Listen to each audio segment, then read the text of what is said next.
జీవులు తమను పోలిన కొత్త రకం జీవులను ఉత్పత్తి చేయడాన్ని ప్రత్యుత్పత్తి అంటారు. ప్రత్యుత్పత్తి విధానం ఒక ప్రజాతి కొనసాగడానికి జన్యు పదార్థాన్ని పునరుత్తేజనం చేయడానికి అవసరం.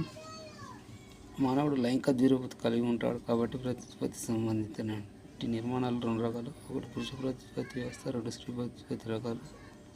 పురుష ప్రత్యుత్పత్తి వ్యవస్థ వీటి అధ్యయనం అంటారు. ఈ వ్యవస్థ రెండు భాగాలు విభజించవచ్చు. పురుష ప్రత్యుత్పత్తి అంగాలు: బాహ్య జననేంద్రియాలు, ముష్కగోని మేహనం. అంతర్గత జననేంద్రియాలు: ముష్కాలు, అనుబంధ గ్రంథులు.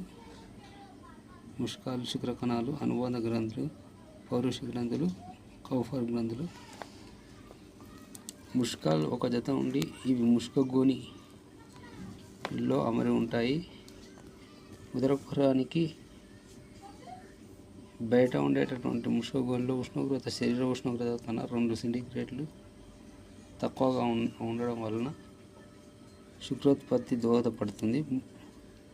ముష్కాల యందు గల చిన్న ప్రమాణాలను శుక్రోత్పాదక నాళికలు అంటారు. ఈ శుక్రోత్పాదక నాళికలలో శుక్రకణాలు తయారవుతాయి. శుక్రోత్పాదక నాళికలు అనేకం కలిసి ఎపిడెడిమిస్ అనే నిర్మాణాన్ని ఏర్పరుస్తాయి. దీనిలో శుక్రకణాలు నిల్వ ఉంటాయి. ఇవి ఇక్కడే పరిణతి చెందుతాయి. మధ్యంతర కణాలు లేదా లీడి కణాలు శుక్రోత్పాదక నాళిక మధ్య విస్తరించి ఉండి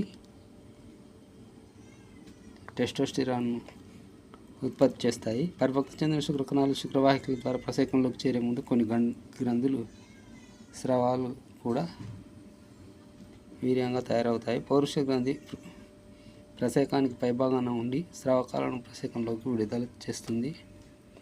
ఈ ప్రాంతంలో పల్చని క్షార లక్షణం కలిగి ఉండి ఇతర ఎంజైమ్లను కలిగి ఉంటుంది. ఈ స్రావం ప్రసేక మార్గంలో ఆమ్లత్వాన్ని తటస్థీకరిస్తుంది మరియు స్త్రీ వ్యవస్థలోని యోనులకి ఆమ్లత్వాన్ని తటస్థీకరించి శుక్రకణాలకు ప్రేరణ ఇస్తుంది.